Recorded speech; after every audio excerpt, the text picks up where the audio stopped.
Waiting for pairing. Paired.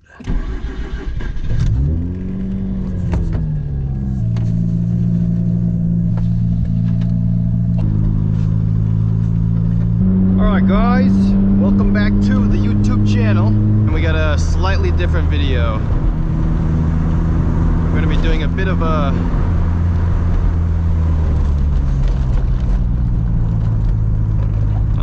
going to be filming a bit of a shakedown video. If you've seen the last video of us working on the RX7, I just put in 10K springs up in front.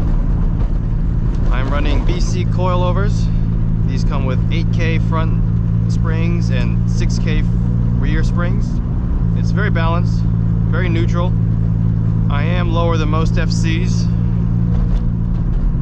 which is why I got 10K springs. 10K in this case would mean stiffer springs. This is to keep the suspension from compressing too much and keep the car a little bit more flat and stable up in front. The benefit of having 10K front springs is that the suspension in front, the steering, the dive in, everything is much more planted, much more solid. I guess the downside is going stiffer is actually worse when it comes to grip. If you think about it, the stiffer a spring is, even though it holds the car up a little better, it keeps the suspension from working, essentially. You're getting closer and closer to that extreme end of having a solid, rough, stiff suspension. And obviously, a stiff suspension like that can't soak up bumps. It can't move with the road irregularities. From 8K to 10K isn't too big a difference. If you're looking for the extreme ends of track racing, road racing, all of that, then it is a pretty big jump. But for someone like me who just drives his FC on the street, who wants just something a little bit stiffer, who wants to maintain his stance in a way, this isn't too bad. This isn't too bad. So this video is going to be more of a suspension test. We're going to see how well the car can handle stiff suspension in front. The one thing I'm curious about is when I had 8K springs in front, I had the dampening all the way stiff, just to keep the car, you know, stiff from rubbing. So now I have 10. I went down on dampening, so we'll see how it goes. This is the start line.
Probably I'm driving the car pretty hard with new transmission, new suspension, new exhaust, or new old exhaust, and of course the bump steer.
road gets a little bit bumpy.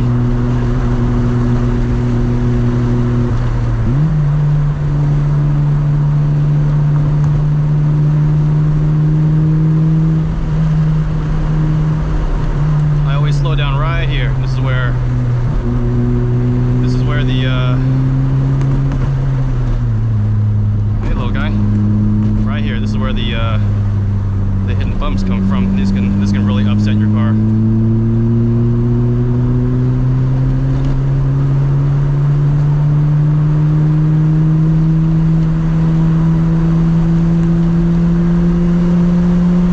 And this right turn is where I usually scrape. We'll see what happens.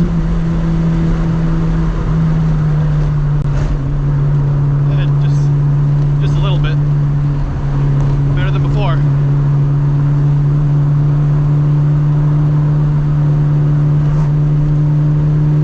Lots of red vehicles out today, it seems like.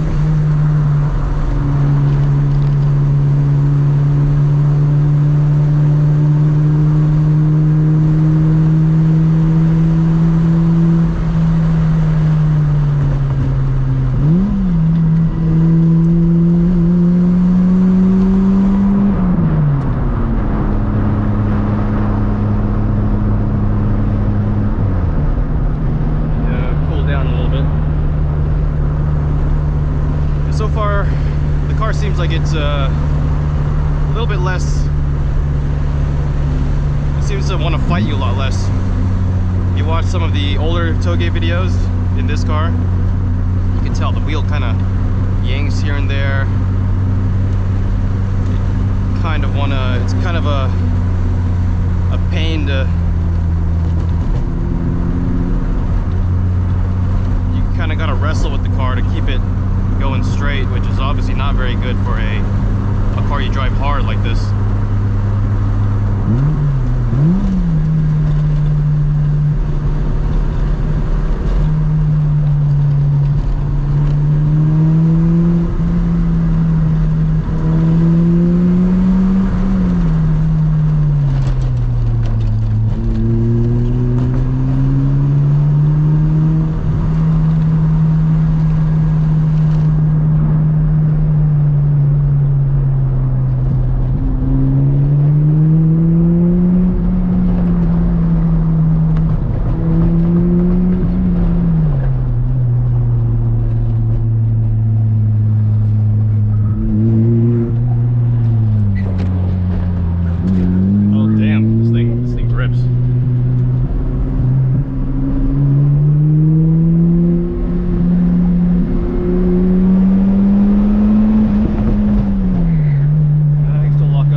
A returning viewer, you know about the SHAKEDOWN cone. I'm just gonna be here real quick. Yeah, this thing's handling well. SHAKEDOWN cone. If any of you fans ever come down this road, make sure you stop by, put the cone up. Good luck for your Toge.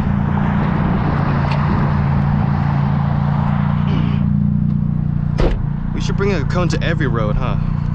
That'd be nice. Yeah, so the car is handling very, very well. It's very smooth. That's the one thing, like, I think if I were to describe it in some way, the car is much smoother The front suspension doesn't crash as much. It feels more planted. I mean, there are turns and bumps in here where it still kind of has that tendency. With the 10K, everyone's telling me, oh, you go 10K, that's too stiff. 8K star rated too stiff. Everyone tells me things are too stiff. See, that's the thing. Everyone told me not to lower it so much. Everyone told me not to put 10K spring because it'd be too stiff. Everyone keeps telling me not to do certain things, and I do them. And then, I mean, of course, I'm not looking for ideal, right? I'm not looking for ideal. But in terms of function, you know, you don't know until you try. So if anyone ever comes to you and they tell you, oh, you shouldn't do this, don't do that, don't do that. It's like, but if you do the proper research, you have a good feeling, and then you have the money to spend, you might as well try. You know what I mean? Don't just take, I mean, of course there are people who are more experienced, more knowledgeable. I'm not saying ignore everyone. I'm not saying ignore proper knowledge and proper experience.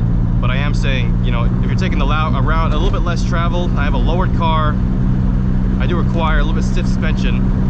I'm not taking this car out on the track. I'm taking it on back roads like this. I'm driving it mostly on the street. If you're a little bit in between like I am, where you have a weird balance of things, I have soft suspension in the rear. I have stiff suspension in front. I also have a sway bar, Racing Beat sway bar up in front. I like being able to be planted in front while maintaining a soft rear, because soft also obviously means it can conform to the road a little better. It can soak up bumps and all that better. It maintains a nice soft ride and also maintains the grip. So I like being able to point the car in sharp and tight, but also having the grip of the rear, just so if anything happens, you know, the car isn't too snappy, it isn't too oversteer happy, it maintains its composure. And really, everyone kind of drives in a way where they have to maintain rear grip. They're kind of on that oversteer slip ankle. But I like playing around with the front. I'm a bit opposite. But that's just personal driving style. If you like the other way, you like this way, it doesn't really matter. Just drive how you're most comfortable with. I've always been most comfortable with a heavy trail brake setup. So that's where this setup would be kind of ideal, I think. You want the stiff front, just so you can turn in. I wouldn't say quicker, but you have that nice turn-in feel, and then you can kind of modulate with the rear. As long as you maintain front traction, you kind of modulate with the rear, because you know with the rear, you're confident with. Instead of like an oversteer setup, like that kind of runs a bit oversteery, I feel. Here was a more balanced setup. So I guess technically more oversteery than me, but not really an oversteer setup. To conclude, the car is handling much better.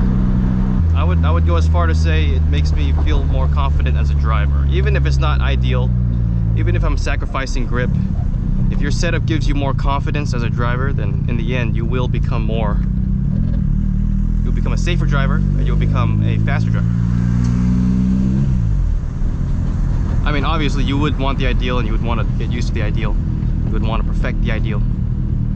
But if you're just like me and you enjoy certain things and you want to, you know, maintain your lip over bumps like this with stiff suspension, then of course you got to make compromises here and there. And I think that's where people don't really agree with me. Is like, I'm not looking for the ideal. I'm looking for, you know, what's perfect for me. I like being low. I like looking sexy as fuck. But I also like taking on the back roads like this here and there. You know, I'm not the kind of person that's just a far end stance guy. I'm not a far end track guy. I'm not a far end, you know, anything. I like being in the balance. I like enjoying everything here and there. Alright, that's the end of the video, guys. Hope you enjoyed. Don't forget to subscribe. We got more content coming. See you guys.